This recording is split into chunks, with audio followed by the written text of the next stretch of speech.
நீங்கள் பார்த்துக் கொண்டிருப்பது நமது கேப்டன் டிவி. இளைஞர்களின் இதய துடிப்பு. Assalamu alaikum. Hope everyone is doing good. All this time I have been preparing what to say. Actually, my name is Fatima Jahan. I am from Kerala, Malabar. My Tamil is not good, that's why I am speaking in English. I hope it's okay. So first of all, thanks a lot Mirabai, Sam sir, Yugabargi sir for making this happen. It's my debut in Tamil actually. So actually I'm very happy to be a part of a film like this because while looking at the picture, this poster, I can actually see my uppa, umma, my siblings, everyone. So coming from a community like this, I hope I'm representing each and every girl who dreams to make a career out of music or whatever the art they are following. So like every places, in my place too, a degree, a job is what is considered as success, and following our passion is a bit difficult. And I'm 22 years old now. At 17 I quit my studies and I started my journey to pursue music, and here I am standing right now. I am very proud. My Uppa is sitting there. Thank you, Ba, for making this happen. So once again, thanks a lot, Mirabai, Sam sir. Never ever in my dreams I ever thought that I would work with Sam sir because I'm a huge fan. Thank you so much, sir. So thank you everyone. I hope everyone will like it. Thank you. Having a singer on stage, how can I listen To Nagur Hanifa sir's song. Appa used to sing me that to make me sleep. So I want to sing a few lines from that.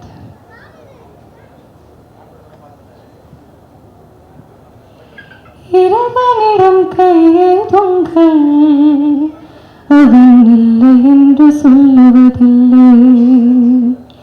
இறைவனிடம் கேட்டு பாருங்கள், அவன் பொக்கிஷத்தை மூடுவதில்லை. I'm actually nervous. My voice is shivering. Sorry. Thank you so much. Thank you. எல்லாருக்கும் வணக்கம். இப்படி ஒரு poster பார்க்குறதுக்கு எனக்கெல்லாம் பல வருஷம் கனவாக இருந்திருக்கு. அந்த கனவை நனவாக்கி தந்த மீரா சாருக்கு மனமார்ந்த நன்றிகள் சார். புதுமுகங்களை வச்சு ஒரு படம் பண்ணி அதுக்காக அவர் பட்ட கஷ்டங்கள் எவ்வளோ அப்படின்றது இங்கே வந்து பார்த்தா அத்தனை பேருக்கும் புரிஞ்சிருக்கும். எங்களுக்கு வாய்ப்பளித்த எங்களையும் அடுத்த லெவலுக்கு கொண்டு போக உதவியாக இருந்த எங்கள் மீரா சாருக்கு நாங்கள் ரொம்ப நன்றி தெரிவிச்சுக்கிறோம். Sam sir, thank you for the music sir. Kasthuri Raja sir, உங்களுக்கு பேரா நான் பண்ணியிருக்கல, ரொம்ப பெருமையாக ஃபீல் பண்ணுறேன். Thank you sir. Thank you ma'am. Thank you. எல்லாருக்கும் வணக்கம். என் பேர் மலர். ஆக்சுவலாக I am a teacher by profession. I am a youtuber as well. First of all, thank you so much for Meera sir for making this soulful movie. I'm really honored to be a part of this movie. Thank you so much Meera sir for that. இந்த மூவியில் நிறைய debut artist இருக்கிறாங்க. So எனக்கும் இது வந்து ஒரு debut movie. Sir வந்து கண்டிப்பாக உங்களால் முடியும், நீங்கள் பண்ணுங்கள் அப்படின்னு சொல்லி என்கரேஜ் பண்ணாங்க. ஃபர்ஸ்ட் டைம் நான் வந்து ஹெசிடேட் பண்ணேன், பட் ரொம்ப நல்லா வந்திருக்கு. நிறைய விஷயங்கள், நிறைய சேலஞ்சிங்கான விஷயங்கள் இதில் இருந்தது. ஏன்னா ஜென்ரலாக ஒரு டெபியூ ஆர்டிஸ்ட்டுக்கு ஃபர்ஸ்ட் டைம் நம்ம ஆக்ட் பண்ணும்போது அந்த டைலாக் டெலிவர் பண்ணுறது, ஆக்டிங்கோட சேர்த்து டைலாக் டெலிவர் பண்ணுறது, அதுவே ஒரு சேலஞ்சிங்கான டாஸ்க்காக இருக்கும். ஆனால் இங்கே அதையும் தாண்டி அதில் ஒரு ஸ்லாங் இருக்குது, சின்ன நுவான்சஸ்லாம் நிறைய இருக்குது. ஸோ இது எல்லாமே வந்து அதை பார்க்கும்போது தான் நம்ம ஜென்ரலாக மூவி பார்க்கும்போது நம்ம பார்த்து முடிச்சுட்டு நம்ம வந்து நம்மளுடைய ரிவ்யூ சொல்லிட்டு போய்ட்டு என்ன மூவி அது வந்து இதை இப்படி பண்ணியிருக்கலாம் அப்படி பண்ணியிருக்கலாம் அப்படின்னு சொல்லிட்டு நிறைய விஷயங்கள் நம்ம வந்து சொல்கிறது உண்டு. பட் அது ஒரு மூவி மேக் பண்ணும்போது அதோட எவ்வளோ சேலஞ்சிங்கான விஷயங்கள் அதில் இருக்குது அப்படின்றத பக்கத்தில் இருந்து பார்க்கும்போது really hats off to all the directors and artist. இது வந்து ஒரு சாதாரண விஷயமே கிடையாது அப்படின்றது புரிஞ்சுது. அண்ட் இதையும் தாண்டி இந்த மாதிரி நிறைய யங் ஆர்டிஸ்ட், ஃபர்ஸ்ட் டைமாக பண்ண ஆர்டிஸ்ட், டெபியூ ஆர்டிஸ்ட் நிறைய பேர் இருக்கிறோம். ஸோ கண்டிப்பாக இந்த மூவி வந்து அவ்வளோ சோல்ஃபுல்லான ஒரு மூவி. இந்த மூவி நம்ம பார்த்ததுக்கு அப்புறமும் கூட அந்த எமோஷன்ஸ் வந்து நம்மளோடையே ட்ராவல் ஆகும். ஸோ கண்டிப்பாக எல்லாரும் வந்து உங்களுடைய பிளெஸ்ஸிங்ஸை இந்த மூவிக்கு கொடுக்கணும். அண்ட் யா அஃப்கோர்ஸ் உங்களோட லவ் அந்த மூவிக்கு கண்டிப்பாக கொடுக்கணும் அப்படின்னு சொல்லி கேட்டுக்கிறேன். And thank you so much. நான் நிறைய திரையில் பார்த்ததெல்லாம் தரையில் பார்த்த மாதிரி நிறைய லெஜண்ட் டைரக்டர்ஸ் எல்லாம் இங்கே பார்க்குறதுக்கு ரொம்ப ஹாப்பியாக இருந்தது. For the music director and my special thanks to cinematographer. Such a lovely person has. நான் அவரோட பழகினதுனால நான் சொல்கிறேன், ரொம்ப வந்து டவுன் டு அர்த்தாக இருப்பாங்க. Thank you so much sir. Thank you so much Meera Kalyan sir. Thank you so much. Thank you so much. Thank you 3 lovely ladies. அடுத்ததாக அல்லி ஃபாத்திமா அவர்களை சில வார்த்தைகள் பேச அழைக்கிறேன். அல்லி ஃபாத்திமா ப்ளீஸ் கம். வாங்க. எல்லாருக்கும் வணக்கம். என்னோட பேர் ரேகா குமன். நான் இதில் ராபியான்னு ஒரு கேரக்டர் பண்ணியிருக்கேன். படத்தை பற்றி இங்கே நிறைய பேர் பேசினாங்க. பெரிய டைரக்டர்ஸ் நிறைய பேர் இங்கே இருந்தாங்க. அவங்களாம் நின்று இந்த இடத்துல நிற்கிறதுக்கே நர்வஸாக இருக்குது ஆக்சுவலி. நானும் இந்த படத்தை பார்த்துட்டேன். எல்லாரும் சொன்ன மாதிரி இந்த படம் வந்து எந்த மதத்தையும் பேசுகிற படம் இல்லை, மனிதத்தையும் அன்பையும் பேசுகிற படம். அதுதான் ஹபீபி. நான் நிறைய புத்தகம் படிப்பேன். அப்போ படித்த ஒரு வார்த்தை எனக்கு ஞாபகம் வருது. செந்தில் ஜெகநாதன் ஒரு ரைட்டரோட புக். அதில் வந்து ஒரு நடிகன் மட்டும்தான் தான் வாழும்போதே இறந்தும் தன்னை பார்ப்பான் அப்படின்னு சொல்லுவாங்க. அதே மாதிரி இங்கே வந்து நான் இங்கே ராபியா கேரக்டர் பண்ணதாக இருக்கட்டும், இங்கே நிறைய பேர் நடித்ததில்ல. எங்களுக்கு முன்னாடி போய் நிறைய ஏஜ் கம்மியாக நாங்கள் இதில் நடித்து, எங்களுக்கு அப்புறம் நான் பல வருஷம் கழித்து நான் எந்த தோற்றத்தில் இருப்பேனோ அதையும் நான் நடித்து இந்த படத்தில் பார்த்துருக்கேன். இந்த மாதிரி ஒரு ஆப்பர்ச்சுனிட்டி கொடுத்ததுக்கு மீரா கதிரவன் சாருக்கு ரொம்ப ரொம்ப நன்றி. அண்ட் இதுக்கு நிறைய உழைச்சாங்க. Makeup team and camera team பற்றி சொல்லணும். அண்ட் மகேஷ் முத்துசாமி சார் வந்து எல்லாரும் சொன்ன மாதிரி ரொம்ப டவுன் டு அர்த் பர்சன். நான் வேறு ஷூட்டில் அவர் எங்கேயா பார்த்தா கூட, நான் இதில் ஒரு சின்ன பார்ட் தான், அப்போ நான் ரொம்ப நியூ ஃபேஸ். ஆனால் என்னை எங்கே பார்த்தாலும் என்னையே வந்து மேடம் தான் சொல்லுவார் சார். அந்த மாதிரி ஒரு கைண்ட் பர்சன். இந்த மாதிரி நிறைய நல்ல மனிதர்கள் கூட நான் ஒர்க் பண்ணியிருக்கேன். மீரா கதிரவன் சார் பற்றி சொல்லணும்னா, அவர் அப்பார்ட் ஃப்ரம் த டிரெக்டர், அவர் ஒரு இலக்கியவாதி, ஒரு போராளி. அவர்கிட்டேருந்து நிறைய இன்புட்ஸ் எனக்கு கிடச்சிருக்கு. ஸோ இங்கே வந்திருக்க மீடியா அண்ட் மற்ற எல்லாருமே வந்து இந்த படத்தை மக்கள்கிட்ட கொண்டு போய் சேர்க்கணும். உண்மையை சொன்னால் போதும், எக்ஸ்ட்ராவாக எதுவும் கூட நீங்கள் சொல்ல வேணாம். இந்த படத்தை நீங்கள் பார்த்துட்டு உண்மையாக என்ன ஃபீல் ஆகுதோ அதை சொன்னாலே இந்த படத்தோட ஒரு மிகப்பெரிய வெற்றியாக இருக்கும். எல்லாருக்கும் ரொம்ப நன்றி. Thank you so much. Thank you so much. ரொம்ப நன்றி. இவ்வளோ நேரம் இவ்வளோ கூட்டம். நான் ஒன்று தான் சுருக்கமாக சொல்லணும்னு விருப்பப்படுறது. நம்ம தமிழ் சமூகத்தில் அல்லது நம்ம இந்திய சமூகத்தில் இஸ்லாத்தை குறித்து, இஸ்லாமிய வாழ்க்கை குறித்து, இஸ்லாத்துக்குள்ள பெண்கள் எப்படி இருக்காங்க அப்படின்னு கட்டமைச்சிருக்கிற ஒரு பொது புத்தி ஒன்று இருக்கு இல்லையா? அந்த பொது புத்தியெல்லாம் தவறு. அது ஒரு டாமினன்ட் ஐடியாலஜினோட ஒரு விச ஊசி அப்படிங்கிறத இந்த திரைப்படம் ஆகச்சிறந்த ஒரு முறையில் ஆகச்சிறந்த கதையின் வாயிலாக சொல்லியிருக்கு. இந்த படத்தில் நானும் இருக்கிறது எனக்கு மிகப்பெரிய பெருமை. என்னுடைய நண்பன் சாம் சிஎஸோட இணைஞ்சி நிறைய படங்கள் எழுதியிருக்கேன். ரொம்ப நன்றி. அமீரான்னா அவர் அந்த கலையாகவே வாழக்கூடியவர். அதனால் அவரை பற்றி என்ன படலை வரட்டும். அது இந்த நேரத்தில் இது மட்டும்தான் எனக்கு சொல்லிக்க தோணுது. அந்த ஏகாந்திங்கிற பாடல் நான் எழுதியிருந்தேன். அந்த பாடலை பாடிய நண்பன் சத்யபிரகாஷ்க்கும் மற்ற பாடிய எழுதிய மற்ற அத்தனை கலைஞர்களுக்குமே கவிஞர்களுக்குமே என்னுடைய மனமார்ந்த வாழ்த்துக்கள். இந்த நேரத்தில் இப்போதைக்கு இதை நான் சொல்லி முடிச்சுக்கிறேன். கதை எழுத்தில் உதவிய ஆனந்த் குமரேசனாலாம் இருக்காருங்க.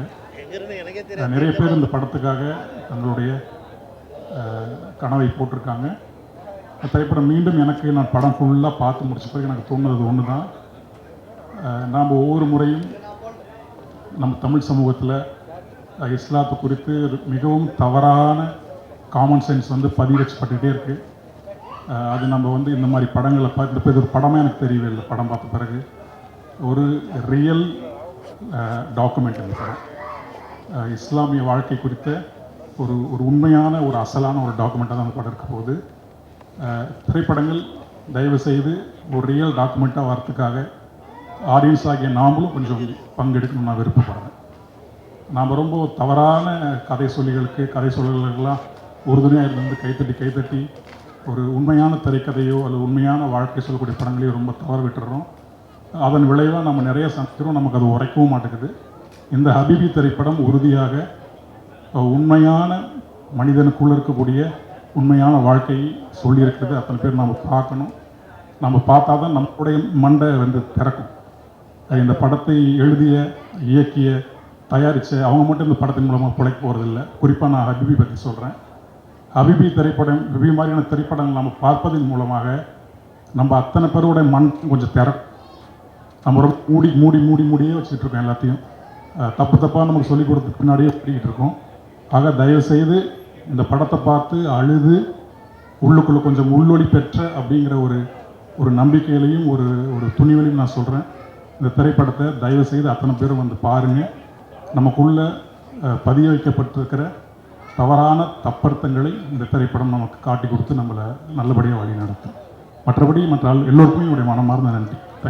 Thank you so much. சந்தோஷம். அதே பண்ணிடுறேன். எனக்கு அது பேசுகிறது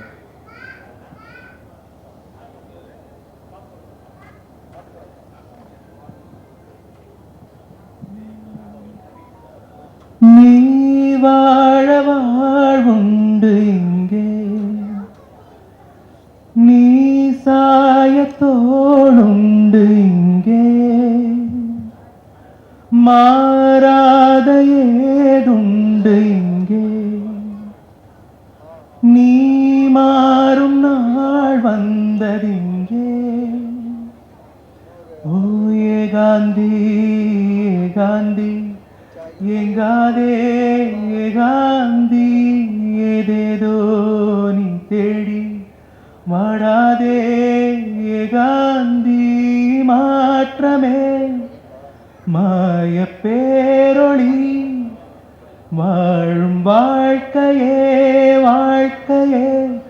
ஓர் வழி வா.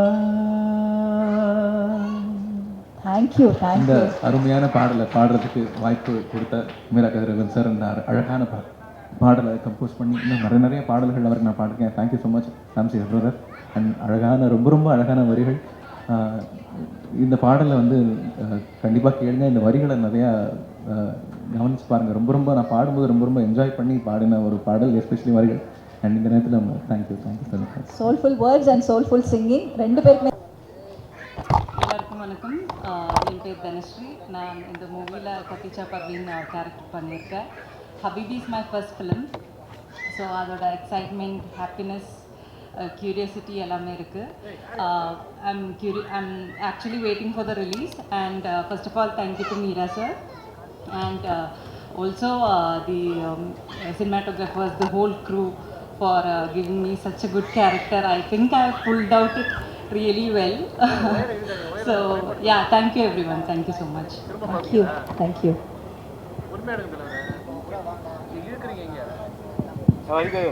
Hello, good evening.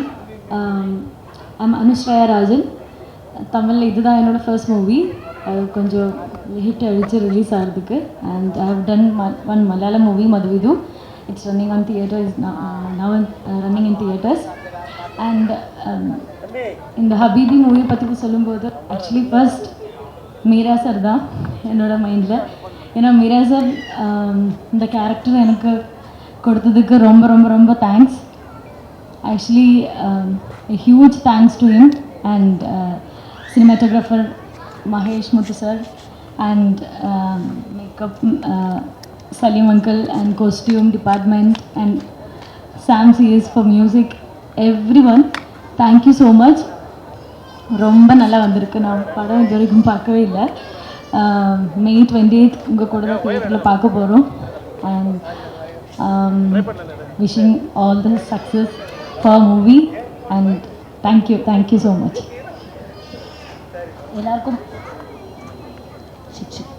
எல்லாருக்கும் வணக்கம். என் பேர் Ismat Banu. First of all I want to thank mister Meera Kathiravan sir. ரொம்ப நன்றி. ஏன்னா இந்த படத்தோட பேஸ்லேருந்து நான் வந்து சாரோட இருக்கேன்னு நினைக்கிறேன். ஐ திங்க் இங்கே இருக்கவங்க ஒர்க் பண்ணவங்களுக்கு எல்லாருக்கும் இந்த படம் வந்து ஒரு 3 years அப்படின்றது தான் தெரியும். பட் இந்த படம் வந்து ஒரு 5 இயர்ஸ்க்கு பிஃபோரே ஸ்டார்ட் பண்ணாங்க. ஃபஸ்ட்டு காஸ்டிங்காக நான் இருந்தேன். அதுக்கப்புறம் வந்து ஒரு சில காரணங்களால் என்னால் இந்த படம் பண்ண முடியல. ஸோ இவங்களோட கேரக்டர் நான் பண்ண வேண்டியது. அப்போது சார் என்ன கேட்டாங்க, பானு நீங்கள் ஒரு 10 to 15 kgs வந்து நீங்கள் ரைஸ் பண்ணணும் அப்படின்னாங்க. எனக்கு வந்து மீரா கதிரவன் சாருடைய அவருடைய எழுத்துக்களாக இருக்கட்டும், அவருடைய படங்கள் மேலே வந்து எனக்கு பயங்கர ஒரு மரியாதை. பிகாஸ் நான் வந்து ஒரு ஜேர்னலிசம் ஸ்டூடெண்ட். அந்த டைமில் என்னோடய டீச்சர்ஸ், தமிழ் டீச்சர்ஸ் எல்லாருமே வந்து அவரை பற்றி நிறைய படிக்க சொல்லியிருக்காங்க. அந்த டைமில் எனக்கு வந்து சார் பரவாயில்ல சார், நான் எது வந்தாலும் நான் பண்ணுறதுக்கு ரெடி அப்படின்ற மாதிரி நான் வெயிட் ஏற்றுறதுக்குலாம் ரெடி ஆகிட்டேன். பட் சார் என்ன சொன்னாங்கன்னா, இது வந்து கொஞ்சம் சின்ன பட்ஜெட் படம், ஸோ நீங்கள் எல்லாமே பார்க்கணும் போது எனக்கு அது எதுவுமே மைண்டில் இல்லை. அந்த டைமில் எனக்கு தேவை வந்து நான் நடிக்கிறதுக்காண்டி வந்திருக்கேன். ஸோ என்னால் டெடிகேட் பண்ண முடியும். எதாவது ஒன்று இழந்தால் தானே நம்மளுக்கு ஒன்று கிடைக்கும் அப்படின்ற மாதிரி ரொம்ப கான்ஃபிடென்ட்டாக இருந்தேன். பட் சார் வந்து என்னோடய ஃபேமிலி சுச்சுவேஷன் இதெல்லாம் பார்த்துட்டு, இல்லை பானு வேண்டாம், இதுக்கப்புறம் ஒரு நல்ல படத்தில் நம்ம பார்க்கலாம் அப்படின்ற மாதிரி வேண்டான்னு சொல்லிட்டாங்க. பட் அதுக்கப்புறம் ஒரு 1.5 வருஷம் கழித்து என்னை ஞாபகம் வச்சு எனக்கு ஒரு கால் வந்தது. அன்றைக்கி நீ சொன்ன வார்த்தை வந்து என் மனசில் அப்படியே நின்றுச்சு. நீ எதை பற்றியும் யோசிக்கல, பரவாயில்ல சார் நான் பண்ணுறேன், வெயிட் ஏற்றணுமா, ஏற்றுறேன் அப்படின்னு சொன்னார். அப்போது சார் வந்து ஒரு இஸ்லாமியர் அப்படின்றது எனக்கு தெரியும். ஆனால் அவருடைய நடைமுறையில் எதுலேயுமே அவர் அப்படி இருந்ததே கிடையாது. என் பேரை பார்த்துட்டு ஃபஸ்ட் வாட்டி கேட்டார், இந்த பேரோட நீ எப்படி சினிமாவில் சர்வே பண்ணுற அப்படின்னு கேட்டார். அப்போ வந்து நான் சொன்னேன், சார் ரொம்ப கஷ்டமாக தான் இருக்குது, எந்த இடத்துக்கு போனாலும் வந்து பேரை மாற்றிருக்கிறீங்களா அப்படின்னு கேட்குறாங்க அப்படின்னு சொன்னேன். நீ ஏன் பானு இன்னும் மாற்றாமல் இருக்க அப்படின்னு கேட்டபோது நான் சொன்னேன், சரி என் அடையாளமே என் பேர் தான், அதை நான் மாற்றிட்டேன்னா எனக்குன்னு நான் என்ன அடையாளம் க்ரியேட் பண்ணிக்க முடியும் அப்படின்ற மாதிரி கேட்டேன். ஸோ அப்போ வந்து நீ ரொம்ப தெளிவாக இருக்க அப்படின்ற மாதிரி அவர் என்கிட்ட சொன்னார். 1.5 வருஷம் கழித்து உனக்காண்டி ஒரு கேரக்டர் வந்து நான் அட்டாச் பண்ணியிருக்கேன், நீங்கள் இந்த படத்தில் கண்டிப்பாக இருக்கணும் அப்படின்னு சொல்லிட்டு என்ன அந்த டைமில் சரி இன்றைக்கி நான் பார்த்தேன் உங்களுக்காண்டி எத்தனை பேர் வந்து நின்னாங்க அப்படின்றத. பட் அவங்க மத்தியில் நான் ஒரு சின்ன ஒரு வளர்கிற ஒரு செடி தான். அந்த செடியை நீங்கள் ஞாபகம் வச்சு எனக்கு இந்த கேரக்டர் அதுக்கப்புறம் நீங்கள் எழுதினதுக்கு ரொம்ப பெரிய பெரிய நன்றி சார். இது என் வாழ்நாளில் நான் மறக்கவே மாட்டேன். அண்ட் இந்த இடத்துல நான் வந்து நிற்கிறேன்னும் போது ஒரு விஷயம் எனக்கு ரொம்ப பிடிச்சிருந்தது. ஏன்னா இத்தனை டிரெக்டர்ஸ் வந்து ஒரு படைப்பாளருக்காண்டி நிற்கிறாங்க இந்த இடத்துல. அப்போ வந்து நெக்ஸ்ட்டு வந்து எனக்கு என்ன தோணுது அப்படின்னா, நம்மளும் ஒரு படைப்பாளராக ஆகலாம் அப்படின்ற மாதிரி தோணுது. ஏன்னா அவ்வளோ ஒரு தோழமையை வந்து நான் இந்த இடத்துல பார்க்குறேன். ரொம்ப சந்தோஷமாக இருந்துச்சு. என்னை முதல்ல அறிமுகப்படுத்தின வெற்றிமாறன் சார்லேருந்து இப்போ நான் ரீசெண்டாக நடித்த சிறை அந்த படத்தில் சுரேஷ் சாரோடைய எல்லாரோடைய மீட்டும் இங்கே பார்த்ததில் எனக்கு ரொம்ப சந்தோஷம். சுசீந்திரன் சார் உங்கள் படத்தில் வந்து நான் ஒரு சின்ன கேரக்டர் பண்ணியிருக்கேன். ஒரு பஸ்ஸில் ஒரு ஜூனியர் ஆர்டிஸ்ட்டாக வந்தேன். அந்த டைமில் நீங்கள் எனக்கு ஸ்பெசிஃபிக்காக கூப்பிட்டு ஒரு இடத்துல உட்கார வச்சு ஒரு சின்னதாக ஒரு எமோஷன்ஸ் கொடுத்து ஒரு டைலாக் பேச சொன்னீங்க. அப்போ நான் பண்ண உடனே நீங்கள் என்ன சொன்னீங்க, தயவு செஞ்சு நீ இந்த இடத்த விட்டுறாத, நீ ட்ரை பண்ணிகிட்டே இரு, கண்டிப்பாக உனக்கு சினிமாவில் ஒரு இடம் இருக்குதுன்னு சொன்னீங்க. இன்றைக்கி உங்கள் முன்னாடி நான் நிற்கிறது எனக்கு ரொம்ப பெருமையாக இருக்குது, ரொம்ப சந்தோஷமாக இருக்குது. அண்ட் சாம்சிஎஸ் சார், உங்களோட நான் நிறைய படங்கள் ஒர்க் பண்ணியிருக்கேன்னும் போது எனக்கு ரொம்ப சந்தோஷமாக இருக்குது. லேபிள், அதுக்கப்புறம் இந்த படம், ரொம்ப ஹாப்பி சார். அண்ட் சார் உங்களுக்கு மகளாக நடித்ததே ஒரு பெரிய பாக்கியம் சார். நீங்கள் ஸ்டார்டிங்கில் சொல்லும்போது இப்படி நடி அப்படி நடின்னு சொன்னீங்க. பட் உங்களோட ஒரு ஸ்பெசிஃபிக்கான ஒரு சீன் நான் நடித்து முடிச்சுட்டு வந்த பிறகு நீங்கள் உட்காந்துருந்த இடத்துலேருந்து எழுந்து வந்து எனக்கு ஒரு அப்ரிஷியேஷன் கொடுத்தீங்க. I am so happy. ரொம்ப பெருமையாக இருக்குது இங்கே ஒர்க் பண்ணியிருக்க எல்லா ஆர்டிஸ்டோட ஒர்க் பண்ணதுக்கு. எனக்கு இந்த ஒரு மேடையை இந்த இடத்துல மைக்கை பிடிச்சி இவ்வளோ நேரம் பேசுகிறத கேட்டதுக்கு ரொம்ப நன்றி. இந்த படத்தை கண்டிப்பாக மிஸ் பண்ணாமல் தியேட்டரில் பாருங்கள். எல்லாருக்கும் என்னோட best wishes. Thank you Dhanushree and thank you Anushriya. அனைவருக்கும் வணக்கம்.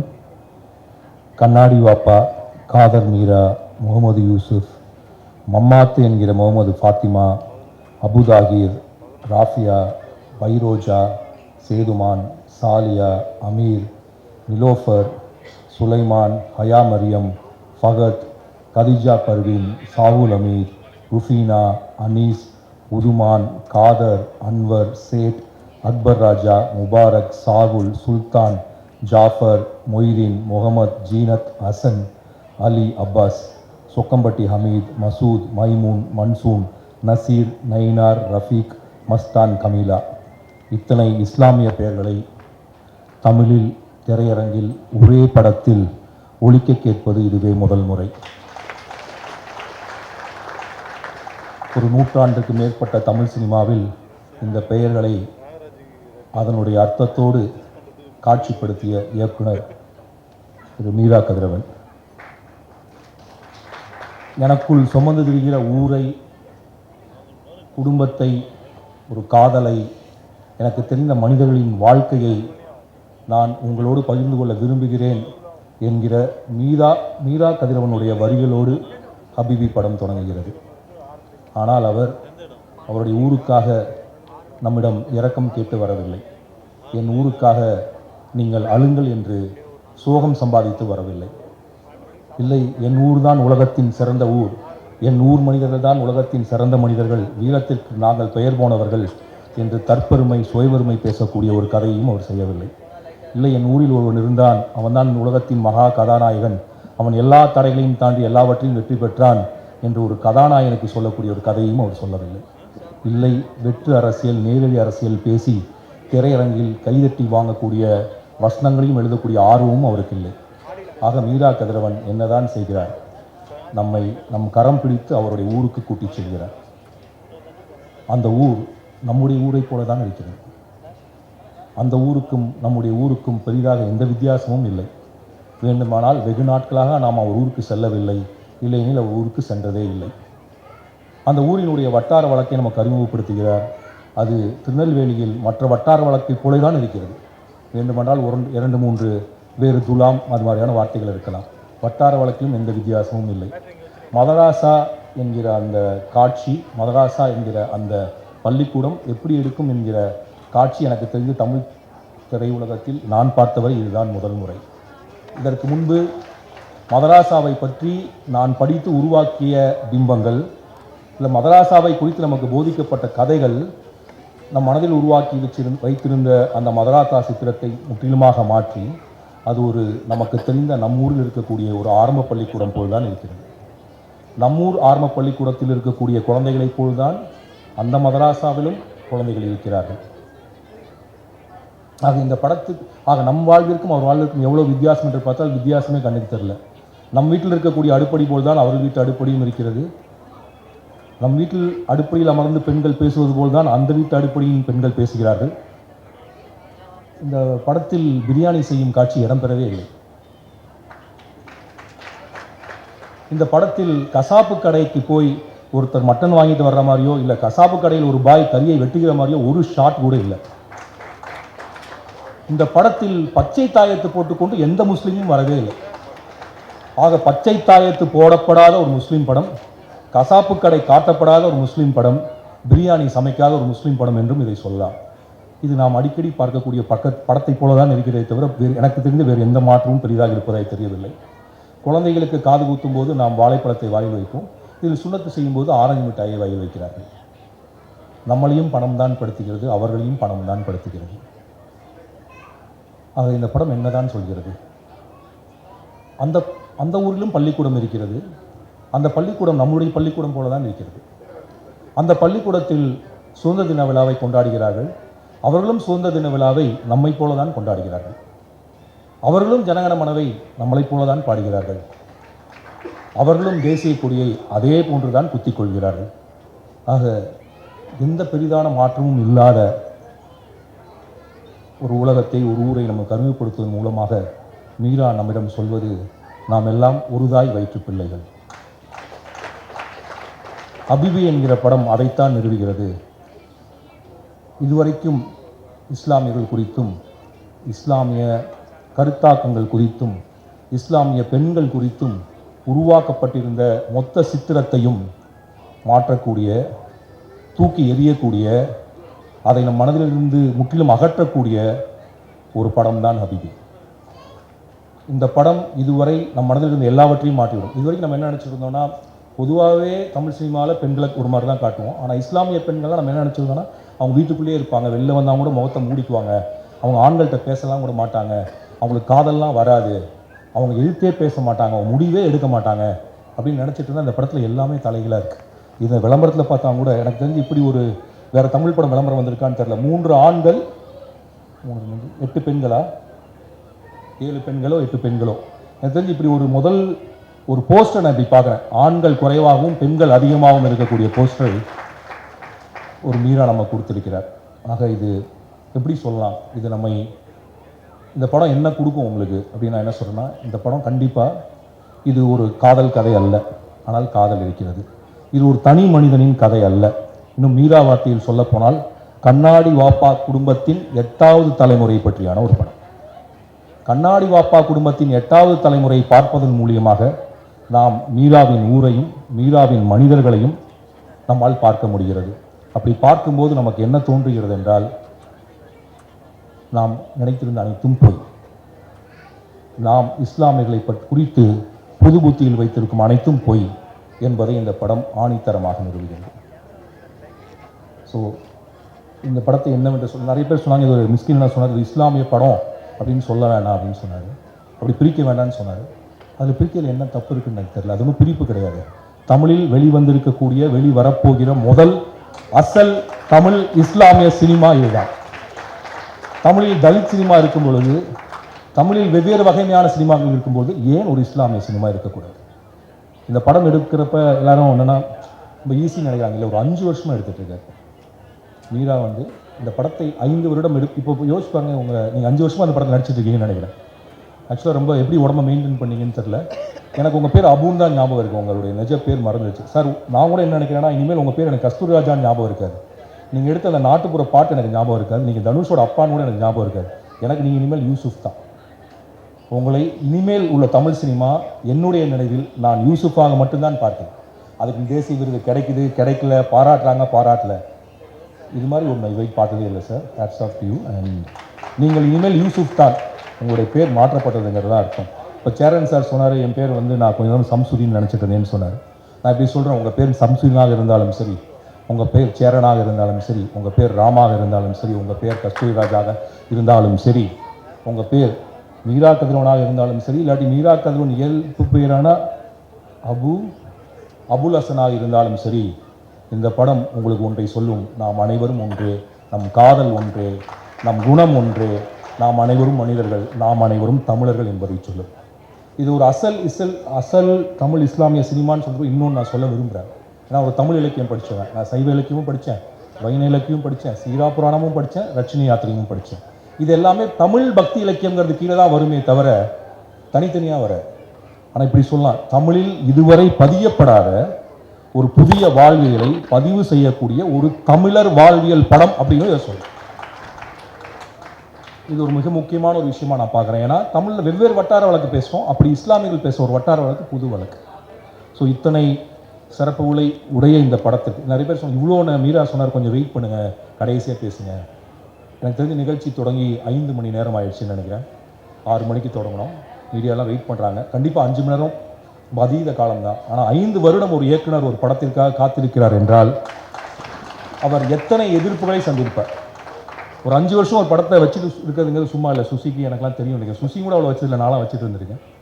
தூக்கம் வராது, நைட்டில் படுத்தா கோபம் தான் வரும், பசி வராது, தொப்பை பெருசாகும். மீரா எனக்கு தெரிஞ்சு படம் ஆரம்பிக்கிறதோட தொப்பை பெருசாக இருக்கும்னு நினைக்கிறேன்.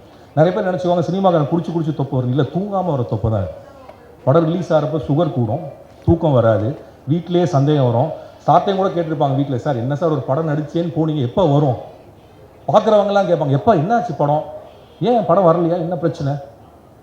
இத்தனை கேள்விகளுக்கும் பதில் சொல்லி ஒவ்வொரு இரவுலையும் அந்த படத்துக்கு எதிரான கருத்தை யாரோ ஒருவர் உங்களிடம் சொல்லிக் கொண்டே இருப்பார்.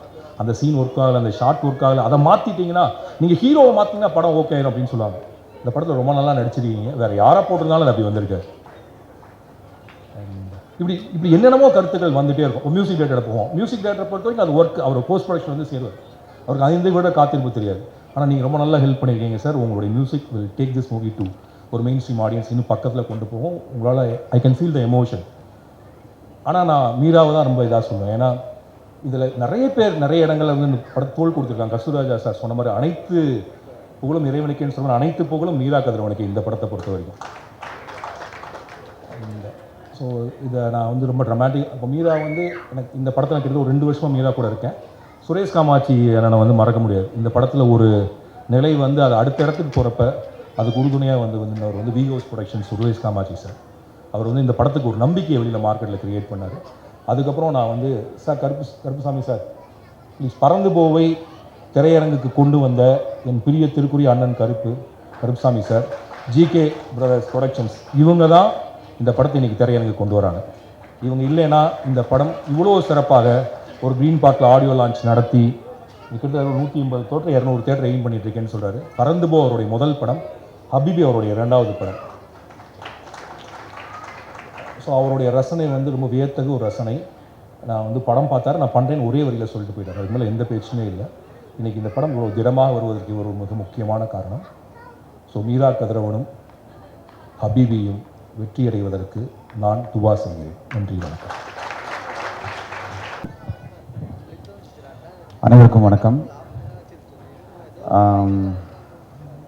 ஃபர்ஸ்ட் ஆஃப் ஆல் ரொம்ப நேரம் வெயிட் பண்ணுறீங்க, இவ்வளோ நேரம் வெயிட் பண்ணுறீங்க, ரொம்ப டைம் ஆயிடுச்சு. அதனால் ரொம்ப டைம் எடுத்துக்கல. வந்த எல்லாருக்கும் முதல்ல நன்றி கலந்த என்னுடைய வணக்கம். ஹபீபி என்னை பொறுத்த வரைக்கும் ஒரு கத்தி ரத்தம் சதை இப்படிங்கிற ஒரு கான்செப்டில் நிறைய படங்கள் நிறைய பண்ணிகிட்டு இருக்கும்போது ஒரு ஒரு மயில் ரெக்கையில் வந்து வருடுற மாதிரியான ஒரு இசை கொடுக்கக்கூடிய ஒரு ஒரு ஒரு சந்தர்ப்பம் கிடைச்ச படம். இந்த படம் தொடக்கம் வந்து மீரா கதிரவன் சார்லேருந்து ஆரம்பிக்கணும். உண்மையை சொல்லணும்னா நானும் அவரும் இந்த படத்தில் அதிகமாக சண்டை போட்டுக்கிட்டோம். ரொம்ப சண்டை, கடைசி வரைக்கும் சண்டையாகவே இந்த படம் இருந்துச்சு. எனக்கு அவருக்கும் ரொம்ப மிகப்பெரிய சண்டை. அவர் திட்டிக்கிடுவார், அவர் என்ன திட்டுவார், நான் அவரை திட்டுவேன். நாங்கள் லிட்டரலாக திட்டிக்கிட்டோம், இதுதான் உண்மை. ஆனால் அது ஒரு படைப்புக்காக அவர் மெனக்கெடுதல் இருக்கு இல்லையா, அவர் ஒரு படைப்பு வேணுங்கிறதுக்காக அவர் சண்டையிடுறது இருக்கு. அந்த சண்டை அது கிடைச்ச அடுத்த செகண்ட் அப்படி சொன்னோமா, அப்படி பேசினோமாங்கிற ஒரு ஒரு அவ்வளோதான் இருக்கும். மற்றபடி என்னென்னா அவர் அந்த ஒரு விஷயம் வேணுங்கிறதுக்காக அவர் ஒரு குழந்தை மாதிரி அடம் பிடிக்கிறது இருக்கு இல்லையா, ஒரு குழந்தை மாதிரி சண்டை போடுறது இருக்கு இல்லையா. அது நான் இவ்வளோ ஒர்க் பண்ணியிருக்கேன், ஆல்மோஸ்ட் ஒரு 100 படத்தை நெருங்கிட்டு இருக்கிறேன். பட் எனக்கு முதல் முறையை நான் அவர்கிட்டே சொல்லியிருந்தேன் சார்கிட்ட, ஒரு படைப்புக்காக ஒரு இவ்வளோ சண்டை போடும்போது ஒரு டைமிங்கில் என்ன ஆகுதுன்னா நான் அவரை ரசிக்க ஆரம்பிக்கிறேன். இது வந்து நல்லா இருக்கே. இது இப்போ இந்த படத்துக்கு வந்து பேக்ரவுண்ட் ஸ்கோர் வந்து 3 தடவை பண்ணியிருக்கோம். இந்த படத்துக்கு 3 தடவை பண்ணியிருக்கோம். ஒரு தடவை எனக்கு பிடிச்சது, ஒரு தடவை அவருக்கு பிடிச்சது, ஒரு தடவை எங்களுக்கு 2 பேருக்குமே பிடிச்சது. இந்த 2 பேருக்கும் பிடிச்சது தான் இப்போ இருக்குது. அதில் அவ்வளோ ஆத்மார்த்தமாக இருக்குது, அவ்வளோ ஒரு இப்போ எல்லாரும் சொன்ன மாதிரி அவ்வளோ ஒரு உணர்வுபூர்வமாக இருக்குது. அதுக்கு காரணம் என்னென்னா அந்த சண்டை தான் நான் நினைக்கிறேன். ஸோ எனக்கு மீரா கதிரவன் வந்து இப்போ ஒரு நல்ல நண்பராக இருக்கிறாரு. அதாவது இந்த சண்டைங்கிற நான் சொல்கிறது எல்லாமே இந்த சீனுக்காக இந்த சாங்காக மட்டுமா தவிர அவர் ஒரு மிக சிறந்த மனிதர், மிக சிறந்த ஒரு படைப்பாளி. அவர் பேசும்போது இப்போ எப்பயுமே நம்ம டைரக்டரை வந்து எடுத்த உடனே என்ன பாட்டு வேணும் அப்படின்லாம் நம்ம கேட்க மாட்டோம். அவர் கூட பேச விடுவோம், அவங்கள பேசுவோம். அவங்களுக்கு என்ன தேவை, அவங்களுக்கு என்ன அவங்களோட ரசனை என்ன, அவங்க யார்கிட்ட இருந்து வந்திருக்காங்க அப்படிங்கிறத புரிஞ்சுக்கிடுவோம். சார் உங்களுக்கு நான் வந்து இதை ஃபஸ்ட் டைம் நான் உங்ககிட்ட சொல்கிறேன் மீரா சார். ஆக்சுவலி அவர் வந்து இந்த படத்துக்கு வந்து சாம்னு சொல்லி வந்துட்டார். ப்ரொடக்ஷன் வந்து எனக்கு தெரியும் இந்த படம் ஒரு சின்ன படம், ஸோ இவருக்கு எப்படி பேமெண்ட் கொடுக்குறது இவ்வளோ அப்படிங்கிற ஒரு பெரிய ஒரு இதில் இருந்து எப்படியோ நல்ல மியூசிக் வேணும் அப்படின்னு சொல்லி அவர் வந்துட்டார். அவர் வந்து எனக்கு கொடுத்த சில ரெஃபரன்ஸாக இருக்கட்டும், சில விஷயங்களாக இருக்கட்டும், இப்போ இன்னும் இந்த மொய்தீன் மாதிரியோ இல்லை வந்து உஸ்தாத் ஹோட்டல் மாதிரியோ அந்த மாதிரி படங்களுடைய ரெஃபரன்ஸ் எல்லாம் சிலதெல்லாம் சொன்னார், சிலதெல்லாம் வேறு மொழி படங்களில் சொன்னார். நான் ஒரு சின்ன கதை சொல்லிக்கிறேன். நான் படித்தது ராயப்பன்பட்டி, தேனி மாவட்டம். அங்கே எனக்கு என் கூட ஒரு நண்பன் இருந்தான், ஒரு இஸ்லாமிய நண்பன் ஒருத்தன். எனக்கு அவன் வந்து நான் மூணார் என்னோடய சொந்த ஊர். அப்போ நான் படித்தது ராயப்பன்பட்டி. ஸோ பெரிய லீவுக்கு தான் நான் ஊருக்கு போக முடியும். ஒரு 2 நாள் 3 நாள் நடக்கிற லீவுக்கெல்லாம் நான் போக முடியாது. அப்போ பெரிய குளத்தில் என்னோடய நண்பன், அவன் வீடு வந்து பெரிய குளம். அங்கே நான் ஒரு தடவை போயிருந்தேன். அவங்க இஸ்லாம் குடும்பம். நான் ஒரு டீ குடிக்கணும் அப்படின்னா அவங்க வீட்டில் ஒரு டீ கடை பக்கத்தில் அவங்க வீடு, டீ கடையில் வந்து டீ குடிக்க வைப்பாங்க அவங்க அம்மா. ஒரு வடையும் ஒரு டீயும் குடிக்கிறோன்னா அவங்க போய் தண்ணி எடுத்து வந்து ஒரு இதில் நிறச்சி விடுவாங்க அந்த டீ கடையில். நான் கேட்பேன், உங்கள் அம்மா இங்கே தான் ஒர்க் பண்ணுறாங்களான்னு கேட்டேன். இல்லை அப்படின்னாங்க. அதெல்லாம் அப்புறம் சொல்கிறேன். நான் எனக்கு பசிக்குது, இன்னொரு வடை எடுத்து சாப்பிட்டேன். அவங்க திரும்ப தண்ணி எடுத்துகிட்டு வராங்க. இது உண்மைங்க, நான் பொய் சொல்லலை. அப்போ தான் அவன் சொல்கிறான், நீங்கள் இப்போ நம்ம குடிக்கிற டீக்கு இதுக்கு எல்லாத்துக்கும் வந்து தண்ணி எடுத்து ஊற்றினா தான் அவங்க அந்த டீக்கு காசு கொடுக்கணும், இல்லை அதுக்காக அவங்க பண்ணுறாங்கன்னு. உடனே இது வந்து நீங்கள் நம்ப மாட்டீங்க, நான் முதல் முறையாக ஒரு அன்பு இருக்கு இல்லையா, அந்த அன்பை எப்படி வேணாலும் கொடுக்கலாம், ஆனால் அதை வந்து தெரியாமலே கொடுக்குறாங்க இல்லையா, அதாவது காமிச்சிக்கிறாமல் கொடுக்குறாங்கல்ல. அவன் அதுக்கப்புறம் நான் வந்து சென்ட் ஜோசப் ட்ரிச்சியில் படித்தேன், அவன் வந்து ஜமால் முகமது காலேஜில் அதே பையன் படிக்கிறான். ஸோ இந்த முஸ்லீம் இப்படிப்பட்ட இஸ்லாம் சமுதாயத்தில் இருக்கிற இந்த ஒரு படத்தை பண்ணுறதுக்கு புரிஞ்சுக்கிறதுக்கு அவங்க கூட வாழ்ந்த ஒரு சில காலங்கள் போதும் எனக்கு இந்த படத்தை புரிஞ்சுக்கிறதுக்கு. ஏன்னா இங்கே வந்து இப்போ நான் வந்து ஹிந்து மதத்தில் இருக்கிற படங்கள் பண்ணுறேன். இப்போ மகாவதார் நரசிம்மா மாதிரி, மகாவதார் பரசுராம் மாதிரி பண்ணுறேன். இங்கே மதம் ஜாதி எல்லாமே கடந்தது தான் இசை அப்படின்னு நான் நினைக்கிறேன். ஸோ இந்த படத்தில் நான் பார்த்த யாரையுமே நான் வந்து ஒரு இஸ்லாம் ஆட்களாகவே பார்க்கல. அவங்களுடைய நான் பார்க்குறது வந்து ஒரு சாதாரண மனிதர்கள், அவங்களுக்குள்ளே இருக்கிற உணர்வு அதை எப்படி பிரதிபலிக்கிறாங்கிறத மட்டும்தான் இந்த படத்தில் பார்த்தேன். பட் எனக்கு இந்த படம் கிடைச்சது ரொம்ப ஒரு பெருமையான விஷயம், ரொம்ப சந்தோஷம். ஏன்னா என்னோட பயோகிராஃபியில் என்னென்னமோ படம் இருக்கும். நீங்கள் வந்து எவ்வளோ பெரிய படங்களாக கூட இருக்கலாம், புஷ்பா அது இது என்னென்னமோ இருக்கலாம். ஆனால் எனக்கு வந்து நான் உண்மையாகவே இது மனசார சொல்கிறேன், ஹபீபி அப்படிங்கிறது வந்து ஒரு எனக்கும் மீரா கதிரவன் சாருக்குமே சொல்கிறேன், அவருடைய இதில் என்னோடதுலையும் இது ஒரு பெரிய ஒரு என்ன சொல்கிறது, ஒரு கல்வெட்டில் எழுதுகிற மாதிரியான ஒரு படமாக இருக்கும் இது. ஏன்னா இப்படிப்பட்ட படங்கள், இப்போ நீங்கள் ஒரு பெரிய ஹீரோ நடந்து வராருன்னா அவர் ஆல்ரெடி சீனை வந்து ஆக்குபை பண்ணிடுவார். அவர் ஆல்ரெடி அந்த ரைட்டிங்கில் அவருக்கு ஒரு பில்டப் இருக்கும், எல்லாமே இருக்கும். அவங்களுக்கு ஈஸியாக மியூசிக் பண்ணிடலாம். நீங்கள் ஒரு சின்ன ஒரு மியூசிக் போட்டிங்கன்னா அது ஓகே ஆயிரும். பட் இந்த மாதிரி யாருமே தெரியாது, இவங்க இந்த முகங்கள் யாருமே தெரியாது. ஆனால் அவங்களுடைய உணர்வுகளை கடத்தணும், அதுக்கு வந்து டைமும் இருக்காது, நமக்கு ஒரு செகண்டில் கடத்துகிற மாதிரி இருக்கும். ஸோ ரொம்ப கஷ்டப்பட்டு பண்ணோம் இந்த படம். எல்லாரும் சொன்னது வந்து நமக்கு ஓகே, நம்ம நல்லா பண்ணிகிட்டு இருக்கோம், இன்னும் நல்லா பண்ணணுங்கிற அந்த ஒரு இதை எனக்கு கொடுக்குது. இந்த படத்தில் ஒர்க் பண்ணது எனக்கு ரொம்ப ரொம்ப ரொம்ப ரொம்ப சந்தோஷம். இது நான் வந்து மனசால் சொல்கிறேன். மீரா கதிரவன் சாருக்கு நான் ரொம்ப தேங்க் பண்ணிக்கிறேன் சார். ஆக்சுவலி நிறையா இது, ஆனால் எதாவது சொல்கிறேன்ல, நிறைய கஷ்டத்துக்கு அப்புறமா கிடைக்கிற ஒரு அழகான ஒரு படைப்பு. இந்த படைப்பு எனக்கு வந்து வாழ்க்கை ஃபுல்லாக என்னுடைய பெயர் சொல்லணும்னு நான் நம்புகிறேன்.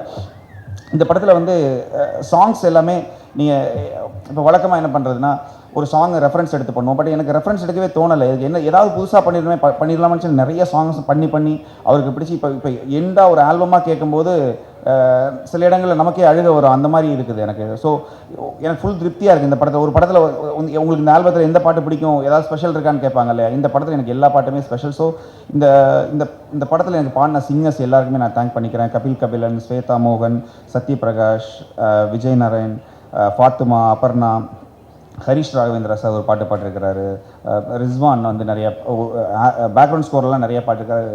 ஸோ இந்த படம் ஃபுல் பேக்கேஜ் ஆகிறதுக்கு, இந்த பாடல்கள்லாம் ரொம்ப அருமையாக வர்றதுக்கான முக்கியமான காரணம்னா இதோடைய லிரிக் ரைட்டர்ஸ் 2 பேர் தான். யுகபாரதி அண்ணனும் கார்த்திக் நேதா அவரும் தான். கார்த்திக் நேதா அவர் கூட வந்து லைவ் கம்போசிங் நிறையா இப்போ ரீசெண்ட் டைமில் பண்ணிகிட்டு இருக்கிறோம். லைவாக உட்காந்து சமுத்திரக்கனி சாருக்காக இருக்கட்டும். ஏன்னா இப்போ இவங்க எல்லாருமே ஃப்ரெண்ட்ஸாக இருக்கிறதுனால எனக்கு ஒரு பெரிய பிரச்சனை இருக்குது. என்னென்னா ஆல்மோஸ்ட் ஒரு 15-20 படங்கள் வந்து எல்லா டைரக்டர் கூட ஒர்க் பண்ணும்போது அவங்கெல்லாம் ஃப்ரெண்ட்ஸாக இருக்காங்க. இப்போ ஒரு பாட்டு ரிஜெக்ட் ஆகுது ஒரு படத்தில் அப்படின்னா சில மியூசிக் டைரக்டர்ஸ் என்ன பண்ணுவாங்கன்னா அது இன்னொரு படத்துக்கு கொடுக்க வாய்ப்பு இருக்குது. பட் இவங்களுக்கு கொடுக்க முடியாது. ஏன்னா இவங்க ஒரு பாட்டு கொடுத்தா அந்த பாட்டு எல்லாருமே கேட்டுடுறாங்க. ஸோ என்னென்னா இவங்க அவ்வளோ அந்யோன்யமாக இருக்காங்க இவங்க எல்லாருமே. ஸோ என்ன நடக்குதுங்கிறது அவங்களுக்கே தெரியும். ஸோ இந்த மாதிரியான இந்த ஜென்ரேஷனில் இருக்கக்கூடிய ரொம்ப அறிவுபூர்வமான இந்த மாதிரி டைரக்டர்ஸ் கூட ஒர்க் பண்ணும்போது என்ன ஆகுதுன்னா அவங்கள நேரடி உட்கார வச்சு அவங்களுக்கு முன்னாலே கம்போஸ் பண்ணுறோம். எல்லா பாட்டும் எல்லா பேக்ரவுண்ட் ஸ்கோருமே அவங்க முன்னால் கம்போஸ் பண்ணும்போது அவங்களுக்கும் அது திருப்தியாக இருக்குது. ஸோ நமக்கு அது ஒரு அழகான ஒரு ப்ராசஸாக மாறுது. ஸோ இந்த படத்தில் எனக்கு ஒர்க் பண்ண என்னோட ப்ரோக்ராமர்ஸ், என்னோட இன்ஜினியர்ஸ் எல்லாருக்குமே நான் இந்த டைமில் தேங்க் பண்ணிக்கிறேன். இந்த படத்தோட டெக்னிக்கல் டீம், ஆக்சுவலி நம்ம கேமராமேனாக இருக்கட்டும், எடிட்டர் எல்லாருக்குமே தேங்க் பண்ணிக்கிறேன். அப்புறம் இதோட நடிகர்கள், இது வந்து முதல்ல ஒரு தடவை நம்ம பார்க்கும்போது நான் உண்மையாகவே பேசுகிறேன். முதல்ல ஒரு தடவை பார்க்கும்போது வந்து நம்ம எப்பயுமே ஒரு பெரிய படம் பண்ணணும், ஒரு பெரிய ஹீரோக்கு படம் பண்ணணும் இப்படிங்கிற ஆசை இருக்கும். ஒரு படத்தை எடுத்து பார்த்த உடனே நம்ம முதல் தடவை பார்க்கும்போது நமக்கு என்ன தோணுதோ அதுதான் கடைசியில். முதல்ல இந்த படம் வந்து உணர்வாக மட்டும்தான் நம்மளை கடந்துச்சு, உணர்வாக மட்டும்தான் நம்மளை ஃபீல் பண்ண வச்சுச்சு. அப்போ இந்த படத்தில் முகங்களை தாண்டி அந்த முகத்துக்கு உள்ளே இருக்கக்கூடிய உணர்வுகள் மட்டும்தான் முக்கியம்னு நான் ஃபஸ்ட்டு வாட்சிலே புரிஞ்சுக்கிட்டேன். அப்புறமா இப்போ யார் நடிக்கிறாங்க, அவங்க ஒருவேளை வந்து தப்பாக நடிக்கிறாங்களோ அப்படின்லாம் தோணும். அதுக்கப்புறம் தான் புரிஞ்சது அவங்க நடிக்கலை, இந்த படத்தில் ஏன் நடிக்கணும் முதல்லன்னு தோணுச்சு. ஸோ கஸ்தூரி ராஜா சார் சொன்ன மாதிரி அவர் வந்து நான் எதுவுமே பண்ணலை, நான் நடிக்கிறேன் அப்படிங்கிற அந்த வாழ்ந்துருக்கிறதுன்னு சொல்லுவாங்கல்ல, அதுக்கு மீனிங் அதுதான் நினைக்கிறேன். ஸோ இந்த படத்தில் எல்லாருமே நடிக்கலை, அவங்க ரொம்ப கேஷுவலாக பண்ணுறாங்க. அது ஏன்னா நம்ம யதார்த்த வாழ்க்கையில் இப்போ நீங்கள் வெளியில் ரோட்டில் போனீங்கன்னா யாருமே நடிக்க மாட்டாங்க, எல்லாம் கேஷுவலாக தான் இருப்பாங்க. ஸோ இந்த படம் அப்படி இருக்குது. இதில் நடித்த எல்லாருமே ரொம்ப நல்லா பண்ணியிருக்கிறாங்க. ரொம்ப டைம் ஆயிடுச்சு, இல்லைனா தனித்தனியாக சொல்லிடலாம். கஸ்தூரி ராஜா சார் கன்ஃபார்மாக உங்களுக்கு ஒரு மிகப்பெரிய அவார்டு கிடைக்கும் சார். அது என்ன சொல்கிறதுனா சார், அது கடத்த முடியாது சார். சில நடிப்பு மூலியமாக கடத்த முடியாது, உணர்வு மூலியமாக கடத்த முடியும். உங்களுடைய ஃபேஸில் அது இருக்குது, ஆல்ரெடி அது எக்ஸிஸ்டாக இருக்குது. ஸோ நடித்த எல்லா நடிகைகள் எல்லாருக்குமே என்னுடைய வாழ்த்துக்கள். இந்த படம் பெரிய லெவல் ஹிட் ஆகும். இந்த படம் நீங்கள் தியேட்டரில் பாருங்கள். இந்த படம் எனக்கு ஒரு முக்கியமான பாயிண்ட்டாக இருக்கும். நல்ல என்ன சொல்கிறது, ஒரு அழகான கவிதை. இந்த கவிதைக்கு கீழே நான் ஒரு சின்ன கோடு போட்டிருக்கேன், ஒரு சின்ன என்னோடய மியூசிக் மூலியமாக, அப்படிங்கிறதுல பெருமை இருக்குது. ஸோ இந்த டைமில் எனக்கு சப்போர்ட் பண்ண என்னோடய ஃபேமிலி எல்லாம் வல்ல கடவுளுக்கு நான் தேங்க்ஸ் பண்ணிக்கிறேன். இந்த படம் கட்டாயம் தியேட்டரில் பாருங்கள், உங்களுக்கு பிடிக்கும். தேங்க்யூ.